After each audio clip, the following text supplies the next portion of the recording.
Hello, my dear students. Welcome to all of you at Easily English Solution and Easy Way of Learning. तो इस video में हम लोग कुछ Hindi sentences को आसानी से ट्रांसलेट करना सीखेंगे। ये कुछ ऐसे सेंटेंसेस हैं जिन्हें हम लोग टेंस के स्ट्रक्चर में नहीं पढ़ते हैं, लेकिन ये बहुत ही यूजफुल सेंटेंसेस होते हैं और मोस्ट कॉमनली यूज्ड सेंटेंसेस हैं। और इनको जानने के बाद आपको इंग्लिश बोलने में या इंग्लिश में कोई भी चीज़ें लिखने में बहुत ही हेल्प मिलेगी। तो आइए स्टार्ट करते हैं और देखते हैं कैसे सेंटेंसेस हैं। हो सकता है कि इनमें से कुछ सेंटेंसेस आपके लिए जाने हुए हों या कुछ ऐसे भी हों जो आपके लिए नए हों। दूसरी बात यह है कि ये सेंटेंसेस बोलते तो सभी लोग हैं, प्रायः इसको यूज़ करते हैं, हिंदी में बोलते हैं, लेकिन कैसे इसे इंग्लिश में ट्रांसलेट किया जाए ये बहुत लोग नहीं जानते हैं। तो आइए आज इनका हम लोग अध्ययन करते हैं और देखते हैं कि किस तरह से इन्हें बिल्कुल आसानी से इंग्लिश में ट्रांसलेट किया जा सकता है। तो आइए देखते हैं कि सेंटेंसेस क्या हैं। तो सबसे पहले तो कुछ ऐसे सेंटेंस हम लेंगे जिनके अंत में ना है, नी है, ने है इत्यादि रहते हैं। तो ये जो सेंटेंसेस हैं इन्हें किस तरह ट्रांसलेट किया जाता है। जैसे पहला एग्जाम्पल आप देख रहे हैं कि मुझे बाज़ार जाना है, मुझे बाज़ार जाना है, इसके अंत में ना है लगा हुआ है। तो ये कुछ ऐसा सेंटेंस है जो प्लानिंग शो कर रहा है कि मुझे यह काम करना है, तुम्हें घर जाना है, उसे यहाँ आना है इत्यादि। तो इसमें सबसे पहले हम लोग सब्जेक्ट को लिखते हैं, उसके बाद हैज़ या हैव का यूज किया जाता है। उसके बाद वर्ब जो होता है टू इन्फिनिटिव में होता है। टू इन्फिनिटिव का मतलब होता है कि टू प्लस V1, और उसके बाद ऑब्जेक्ट या अदर वर्ड जो भी होता है उसे लिख दिया जाता है। जैसे मुझे घर जाना है तो I have to go home, I के साथ हैव लगता है। तो देखिए यहाँ पे होम क्या है, यह अदर वर्ड है, यह अदर वर्ड है, यह ऑब्जेक्ट नहीं है, अदर वर्ड है। ऑब्जेक्ट और अदर वर्ड में जानते हैं डिफरेंस क्या होता है। Other words doesn't give the answer of what, but objects always give the answer of what. Object हमेशा वाट का आंसर देते हैं, जबकि अदर वर्ड वाट का आंसर नहीं देते हैं। अब जैसे मान लीजिए कि आप एग्जाम्पल ले लिए कि ही गोज टू हाउस, अब बोलिए कि इसे पैसिव में चेंज कीजिए। ऐसा ही एक बार क्वेश्चन आया था, एक स्टूडेंट ने हमसे पूछा था कि सर इसका पैसिव बनेगा कि नहीं। तो पैसिव तो इसका नहीं बनेगा। अब कोई उसको बता देता कि इसका पैसिव बनेगा, अरे भाई इसका पैसिव कैसे बनेगा, क्योंकि हाउस जो है ये तो अदर वर्ड है, ये तो ऑब्जेक्ट है ही नहीं, क्योंकि क्या का आंसर नहीं दे रहा है, ये वर्ड का आंसर नहीं दे रहा है। अब यही दूसरा सेंटेंस लेते हैं कि वह आम खाता है, ही इट्स मैंगो, तो मैंगो वर्ड का आंसर देता है, what does he it, it's mango, तो मैंगो ऑब्जेक्ट हो गया। ठीक है, चलिए ये टॉपिक वाली बात नहीं है, लेकिन ये भी कुछ नॉलेज वाली बात थी, इसलिए मैंने आपको बता दिया। देखिए अब हम अपने टॉपिक पर आगे बढ़ते हैं। तो वही स्ट्रक्चर इसका दिया हुआ है, इस सब्जेक्ट प्लस हैव या हैज़ प्लस टू प्लस में यहाँ पे ये V1 है, ठीक है, V1 और प्लस ऑब्जेक्ट और अदर वर्ड, ऑब्जेक्ट या अदर वर्ड दोनों में से कोई एक यूज करेंगे। नेक्स्ट सेंटेंस देखते हैं। यदि निगेटिव में रहेगा उसे नहीं खेलना है, तो he has not to play, he has not to play, यानी कि अब यहाँ पर हैज़ और टू के बीच में नॉट को ला देंगे, हैज़ और टू के बीच में नॉट को ला देंगे। अब यदि इंट्रोगेटिव में लेते हैं क्या उसे खेलना है, तो has he to play, has he to play, ठीक है। यदि WH क्वेश्चन में लेते हैं तुम्हें कहाँ जाना है, तो सबसे पहले WH वर्ड को लिखेंगे जो भी रहेगा, व्हाट, वेयर, व्हेन, उसके बाद हैज़ या हैव लिखेंगे। तो सब्जेक्ट को देखकर डिसाइड करेंगे, यहाँ पे सब्जेक्ट क्या है, यू है, तो इसके साथ हैव लगेगा, तो where have you to go, to infinitive last में आ जाएगा। अब देखिए एक और चीज़ आपको हम बता दें कि यदि ये सेंटेंसेस पास्ट में रहेंगे तो इनमें केवल हैड लगा देना है, बाकी सब कुछ सेम रहेगा। जैसे फर्स्ट एग्जांपल से हम आते हैं, मुझे बाज़ार जाना है यहाँ पर है, और है न रह के था रहता कि मुझे बाज़ार जाना था, तो यहाँ हैव के जगह पर क्या करते हम, हैड का यूज करते, I had to go home. ठीक है, वैसे ही उसे नहीं खेलना था, यहाँ पे यदि था रहता तो he had not to play, he had not to play, यहाँ हैड का हम यूज करते। ठीक है, वैसे ही क्या उसे खेलना था, तो हैड ही टू प्ले, यहाँ पे हैड का यूज करते सब में। ठीक है, तो इस तरह से ये होता। तुम्हें कहाँ जाना था, तो where had you to go. अब देखिए नेक्स्ट हमारे जो स्ट्रक्चर हैं इनका टाइप क्या है, तो यह है इन सेंटेंसेस के अंत में ला है, ली है ना, लेकिन है, ये तो गलत लिखा हुआ है, ले हैं। ठीक है, ले हैं इत्यादि रहते हैं, ला है, ली है, ले हैं। ठीक है, अब देखिए यहाँ पर जैसे एग्जाम्पल दिया हुआ है, वह यहाँ आने वाला है, तो सबसे पहले इसमें सब्जेक्ट का यूज़ किया जाता है, सब्जेक्ट, उसके बाद इज या आई एम या आर का यूज़ करते हैं। वर्ब का V1 फॉर्मेट ही रहेगा, ऑब्जेक्ट या अदर वर्ड फिर लिखते हैं। जैसे वह यहाँ आने वाला है, तो he is to come here, यहाँ भी टू कम यानी टू इन्फिनेटिव का यूज है, टू इन्फिनेटिव, टू इन्फिनेटिव होता है 2 + V1। ठीक है, तो इस तरह से बनाएंगे, वह यहाँ आने वाला है, he is to come here.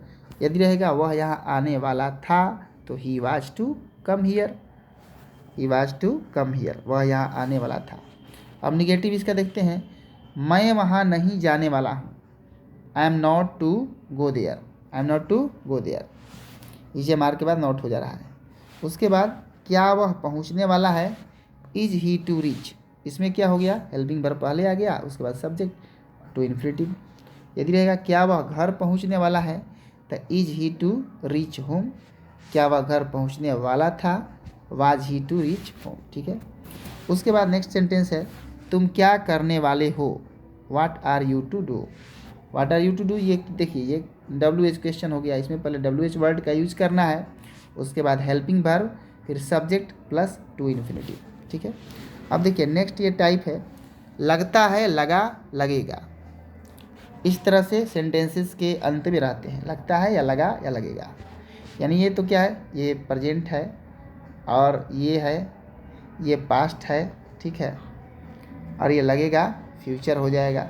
ठीक है, जैसे वह हंसने लगता है, तो he begins to laugh, he begins to laugh. ठीक है, और इसमें क्या है, सबसे पहले सब्जेक्ट है, वर्ब का जिसे बिगिन लगेगा, बिगिन, अब देखेंगे यहाँ पर कि जिसे पास्ट सिंपल है, ता है, तो बिगिंस लगा दिए, एस लगा दिए। एस क्यों लगाए, क्योंकि यहाँ सब्जेक्ट जो है ही आया है, तो थर्ड पर्सन का कोई भी आएगा, ही, सी या नेम, तो एस लग जाएगा, वो हंसने लगता है, ही बिगिंस टू लाफ। ठीक है,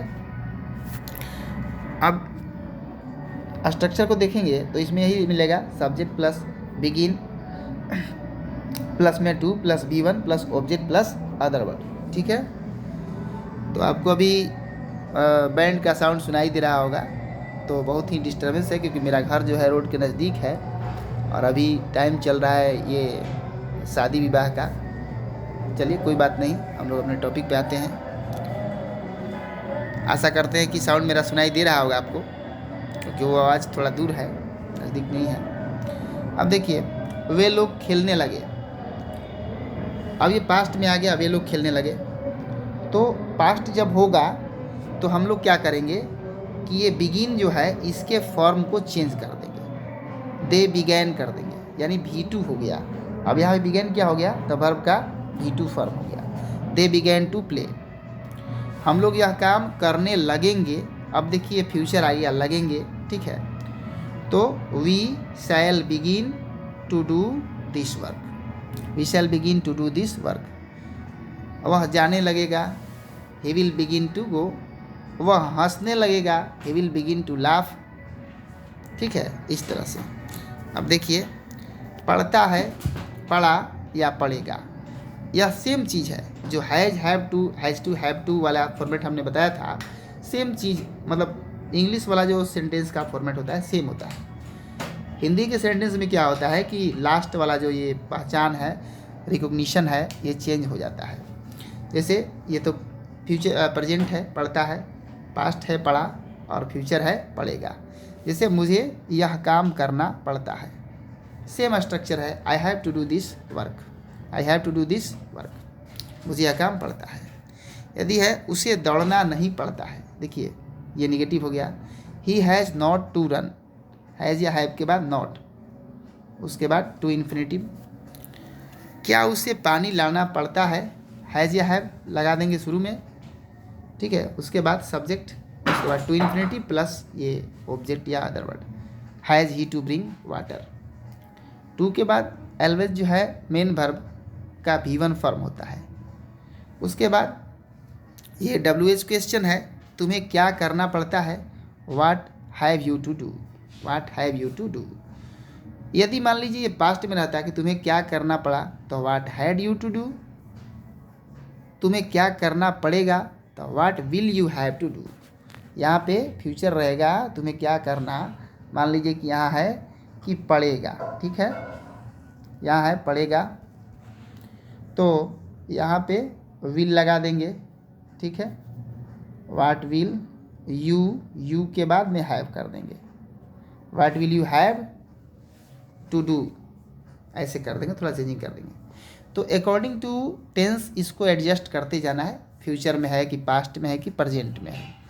और इन सेंटेंसेस अब बेस स्ट्रक्चर क्या है, बेस्ड है प्रेजेंट, और हेल्पिंग वर्ब को चेंज करेंगे अकॉर्डिंग टू टेंस। प्रेजेंट में है तो प्रेजेंट में रहेगा, पास्ट में है तो हैड होगा, फ्यूचर में है तो विल हैव या शैल हैव होगा, ठीक है।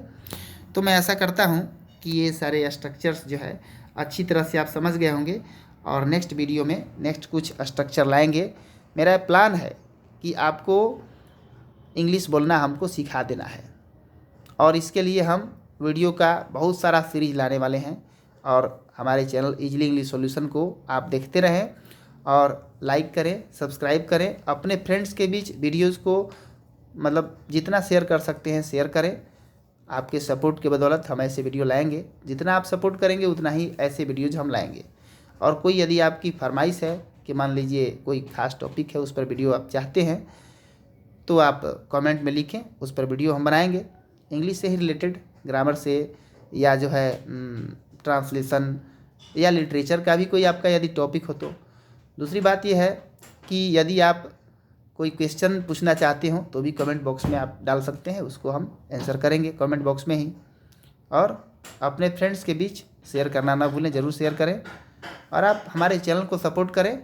और हम आप जिस तरह का कंटेंट चाहेंगे, ऐसे तो मेरा ये सीरीज जारी रहेगा, आपको इंग्लिश बोलना हमको सिखला देना है इस चैनल के माध्यम से ही, और ये जारी रहेगा। ऐसे ऐसे बहुत सारे सेंटेंसेज हम लाते रहेंगे, और most commonly used sentences, phrases, phrasal verbs, और भी बहुत सारे कलेक्शन हमने बना के रखा हुआ है और लाते रहेंगे, ठीक है। तो इस वीडियो में इतना ही, बाकी हम मिलते हैं नेक्स्ट वीडियो में, और इस वीडियो को देखने के लिए बहुत बहुत धन्यवाद।